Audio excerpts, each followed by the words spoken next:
3. Approbation d'un relevé des décisions de Conseil de ministres. 4. Enfin, examen et adoption d'un dossier. La communication du président de la République, chef de l'État, a porté principalement sur les grandes missions et ses attentes pour ses gouvernements remaniés. Il a centré son message autour de l'observance de principes régissant le fonctionnement du gouvernement comme gage de la rationalisation de l'action gouvernementale. Le président de la République a tout d'abord adressé ses vives félicitations aux membres du gouvernement en leur qualité selon le cas, nouvellement octroyés ou renouvelés à la même fonction ou à la tête d'un nouveau portefeuille.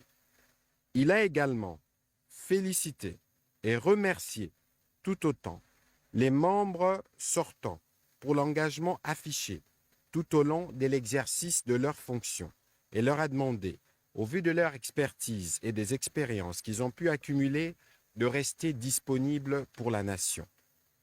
Rappelant qu'au vu du contexte qui est le nôtre, le président de la République a estimé que se voir porter à cette noble fonction ne devrait pas constituer qu'un privilège, mais demeurer avant toute chose une lourde responsabilité qu'il revient d'assumer dès lors que chaque membre du gouvernement doit se considérer au service de l'intérêt général et non le contraire. Pris comme un sacerdoce, ceci appelle à l'adoption d'une attitude, d'une perception et d'un mode d'action tout particulier. Parlant de ces remaniements, qui arrivent dans un contexte dominé par des fortes attentes exprimées par nos concitoyens, essentiellement sur les questions sécuritaires et socio-économiques, le président de la République a chargé les gouvernements à œuvrer de concert pour rendre la stabilité du cadre macroéconomique plus solide, visant prioritairement la préservation du pouvoir d'achat par la valorisation du franc congolais, notre monnaie nationale. À ces sujets, il a rappelé quelques instruments essentiels qui constituent la bréviaire et sur lesquels se fonde l'action gouvernementale. Il s'agit notamment du programme d'action du gouvernement qui doit être intériorisé par chacun comme une boussole et qui définit les assignations attendues des ministres. Il est question de s'assurer la continuité de l'exécution par une meilleure priorisation des actions à impact réel et visible au regard des attentes nombreuses de la population. Étant donné que la qualité de membre du gouvernement confère aux ministres les statuts d'agents publics de l'État, le président de la République a précisé que ces statuts leur astreinent à un sens élevé d'éthique, d'abnégation et d'honneur. Il a insisté sur l'observance stricte de 4 principes directeurs essentiels devant conduire l'action de chaque membre du gouvernement. La solidarité gouvernementale, qui veut que chaque membre assume chaque décision du gouvernement et en soit tenu solidaire. Le secret des délibérations, qui proscrit toute divulgation des délibérations du Conseil de ministres. La subordination hiérarchique, qui oblige chacun à se référer aux instructions hiérarchiques qu'il reçoit du Premier ministre ou du chef de l'État. Car le gouvernement constitue un corps institutionnel à disposition verticale avec une hiérarchisation et une préséance. La collégialité, qui renvoie à un esprit d'équipe et de collaboration, interdisant aux membres d'engager individuellement le gouvernement sans se référer à la hiérarchie et en dehors des décisions régulièrement délibérées en Conseil de ministres. De manière plus large, elle implique aussi l'esprit de collaboration institutionnelle afin de primer à l'action gouvernementale une inclusivité. Elle doit s'étendre aux institutions, notamment le service de la présidence de la République, du Parlement et du pouvoir judiciaire. Le Premier ministre a été encouragé à favoriser la cohésion dans l'action et à faciliter une meilleure impulsion présidentielle de l'action gouvernementale. Au-delà de ces principes cardinaux, qui expriment aussi des valeurs républicaines, le président de la République a souligné que des efforts doivent être déployés par chacun afin de contribuer à l'affermissement de la cohésion nationale, notamment par le respect d'un équilibre géographique optimal au sein des cabinets ministériels, ainsi qu'à la promotion des candidatures des femmes et des jeunes, sans oublier une parfaite collaboration avec les administrations respectives des différents ministères. Le président de la République a conclu sa communication en précisant que tout ceci a pour objectif ultime de parvenir à l'efficacité de chacun dans le rendement professionnel, l'assiduité et la célérité dans les traitements des dossiers, l'activisme dans les travaux des commissions pour les réformes envisagées, avec évaluation permanente par le Premier ministre pour la requalification dans le cadre du devoir républicain de redevabilité par la soumission au contrôle tant administratif que judiciaire. 2. Présentation de membres du gouvernement. Avant de faire la présentation de membres du gouvernement, le Premier ministre chef du gouvernement a remercié le président de la République chef de l'État d'avoir tout d'abord renouvelé sa confiance en lui confiant une nouvelle fois la direction et la coordination du gouvernement de la République démocratique du Congo. Il a par la même occasion réaffirmé son engagement à continuer à lui rester fidèle et loyal et à participer activement à la matérialisation de sa vision pour le bénéfice et le bien-être de nos populations. Le Premier ministre a rassuré que tous les progrès accomplis jusqu'ici, grâce au leadership du président de la République, doivent se poursuivre et s'intensifier jusqu'à l'atteinte de tous les objectifs. Revenant à la présentation, il a indiqué que les remaniements de ce gouvernement a vu 46 membres être maintenus, dont 10 ont été permutés, tandis que 6 d'entre eux sont sortis et 12 nouveaux membres ont fait leur entrée. Le gouvernement compte 16 femmes, soit des de plus que les précédents. Aux membres du gouvernement reconduits, le Premier ministre chef du gouvernement a adressé tous ses encouragements et a appelé à plus d'abnégation et d'engagement dans l'exercice de leurs fonctions, tout en les remerciant de chaque action accomplie jusqu'ici. À ceux qui intègrent l'équipe gouvernementale, il a tenu à leur présenter toutes ses vives félicitations, tout en leur demandant de bien vouloir s'imprégner profondément du programme d'action du gouvernement. Je les engage surtout à plus de cohésion, de solidarité et de responsabilité gouvernementale pour la réussite du premier mandat de son Excellence Monsieur le Président de la République, a-t-il déclaré après les avoir présentés un par un au Président de la République. Le Premier ministre a aussi tenu à saluer les dévouements. J'annonce qu'un séminaire gouvernemental sera organisé dans le prochain jour. Il vise à renforcer la déontologie gouvernementale, mais aussi et surtout à définir les nouveaux rôles dans les cadres de l'unité de commandement. C'est dans l'unité, la cohésion, la responsabilité et la discipline que résident nos succès. Fin de citation. Au chapitre de points d'information, État et administration du territoire, le vice-premier ministre, ministre de l'Intérieur, a présenté au Conseil l'État et l'administration du territoire, qui reste dominé par la poursuite des opérations militaires à l'est de la République démocratique du Congo.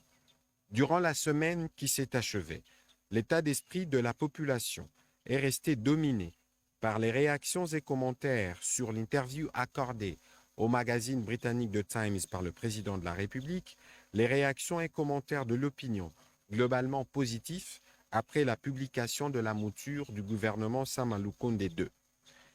Dans les volets sécuritaires, le vice-premier ministre est aussi revenu sur la situation dans certaines provinces, notamment le Kwango, l'Ituri et le Sud-Kivu, avec quelques faits saillants sur le plan politique. En complément au rapport du vice-premier ministre, ministre de l'Intérieur.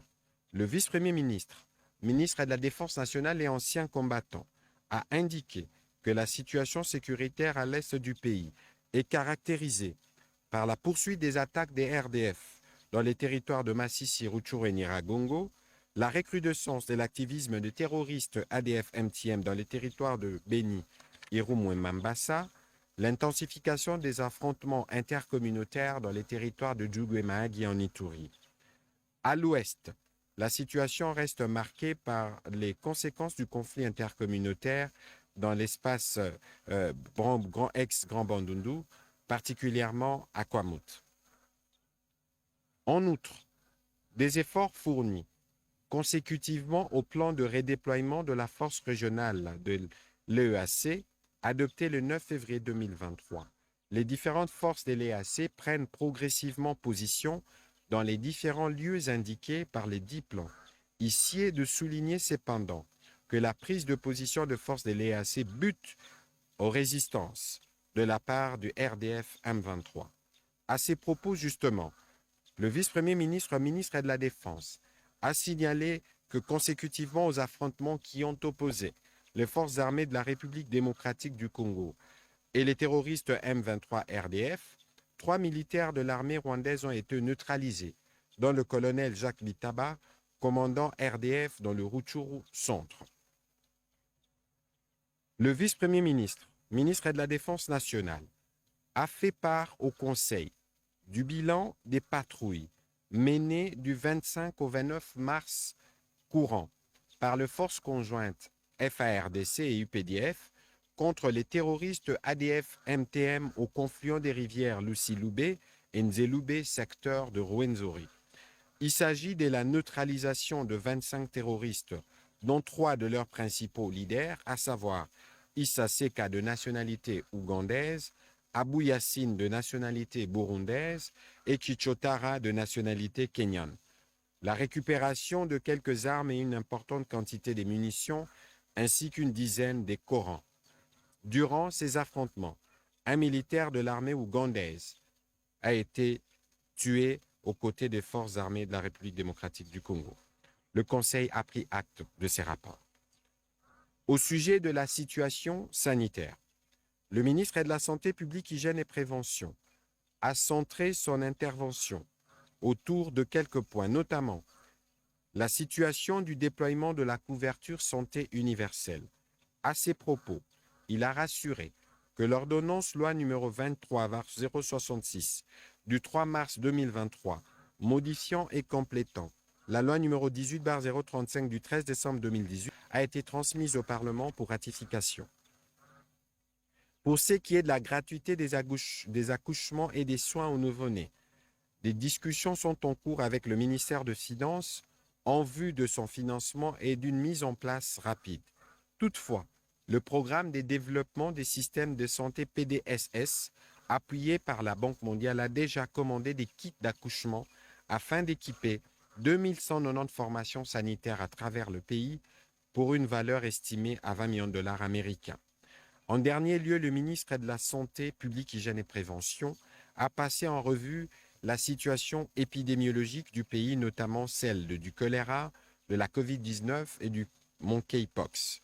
Celle-ci reste globalement stable. Évolution de la situation récente sur le marché d'échange ainsi que de biens et services. Invitée à prendre la parole, la gouverneure de la Banque centrale du Congo a fait les points de la conjoncture économique du pays. Il en ressort que le cadre macroéconomique de la République démocratique du Congo reste stable, en dépit de contre-coups induits par les effets du conflit russo-ukrainien. Quoique l'inflation importée influe sur les produits alimentaires et non alcoolisés, l'économie nationale reste résiliente. Pour ancrer les anticipations sur la volatilité de l'inflation et du taux d'échange, le comité de politique monétaire de la Banque centrale du Congo a procédé au resserrement du taux directeur de 8,25% à 9%. Le taux de croissance économique est estimé à 8% en 2023 sous l'impulsion du secteur minier. Dans un contexte où l'économie mondiale est caractérisée par l'accélération de l'inflation, le ralentissement de la croissance pour la plupart des économies avancées, les durcissements des politiques monétaires avec des restrictions sur les conditions d'endettement, ainsi que la persistance du conflit armé en Ukraine, les autorités habilitées au niveau national veillaient à la poursuite de la coordination des actions au niveau des politiques budgétaires et monétaires, le respect du pacte de stabilité a été maintenu, les fourchettes d'appel d'offres de bons BCC neutralisant la liquidité excédentaire de banques ont été élargies et les interventions de la Banque centrale sur les marchés ont permis de lisser les fluctuations du taux d'échange. Les conseils ont pris acte de cette note d'information. Dernier point d'information. Projet de réforme de la collecte des recettes de contravention routière. Le ministre des Finances a présenté au Conseil les projets de réforme de la collecte de contraventions routières en République démocratique du Congo.